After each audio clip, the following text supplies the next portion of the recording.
Everybody seems to agree that the economy is broken. Why? And more relevantly, why might they be wrong? Hello, I'm Paul Carroll, the CEO and founder of Avion Wealth, an elite wealth management firm here in South Texas.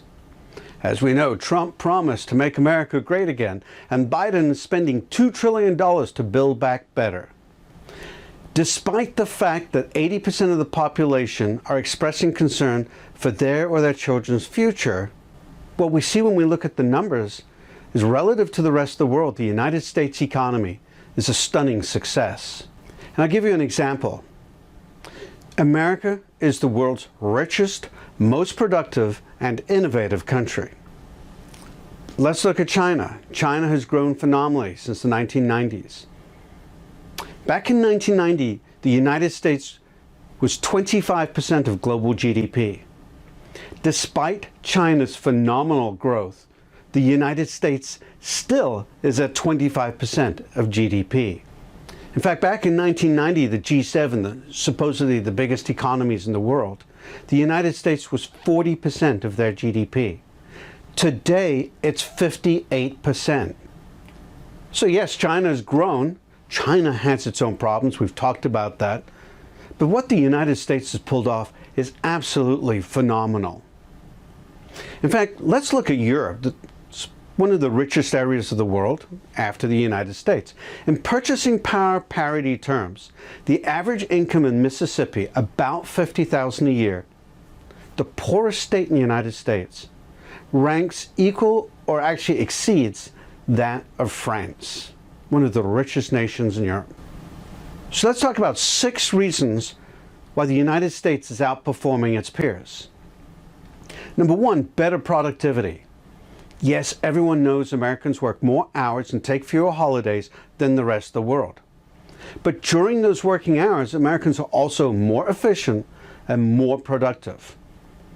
From an intellectual point of view, 20% of the world's patents are from the United States. And they are mostly original, not copycat patents, as we see in places like China. 2, lower taxes. This is an interesting issue politically, but the fact of the matter is the United States taxes about 25% of the GDP of the country. Most Western countries, it's closer to 40%. There's quite the range, but we're certainly at the lower end of the range, matched only by countries like Ireland, which, interestingly enough, also has a very successful economy. 3, free trade. Now, of course, free trade's got a lot of bad press lately. But the fact of the matter is, the United States is the world's largest free trade zone. We are a test tube experiment of the value of free trade since 1776, and it's been shown to be phenomenal. And relatively speaking, we have free trade throughout the NAFTA region. NAFTA was modified, but those modifications were mostly cosmetic. 4, natural resources and oceans. This you can't replicate. You can't take, you can't change. The United States on the planet is in one of the most fertile bands there are. It has enormous natural resources, and there are these 2 huge oceans on both sides that make it particularly difficult to invade. 5, flexible labor markets. In the United States, it's easier to terminate people than almost anywhere else in the Western world.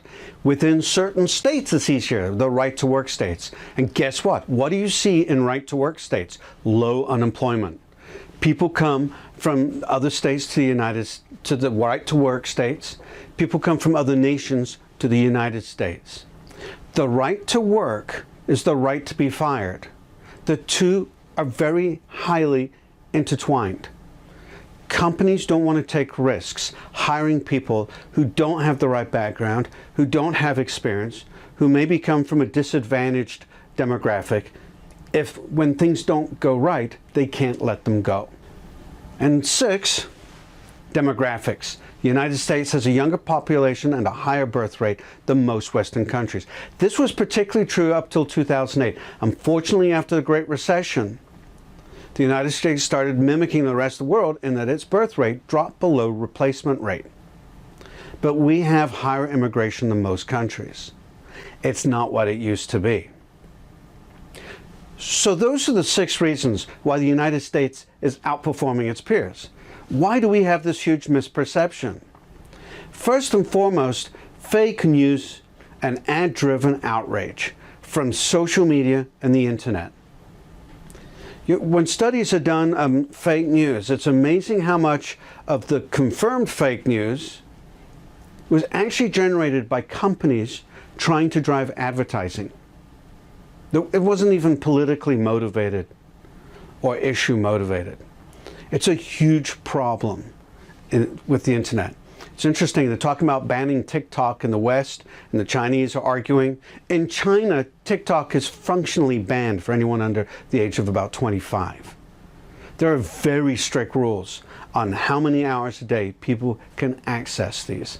And of course, there's a downside to such an autocratic environment, but I would argue they've got that one right. And also we have this duopoly. These 2 big organizations, almost corporate entities, called the Republican and Democratic Party. They are run by the primary extremists. They have become codependent on each other's bad behavior to fire up their base. And of course, all the press that goes around that, all the distorted reality, the horror stories, make us believe that things are much worse than they really are.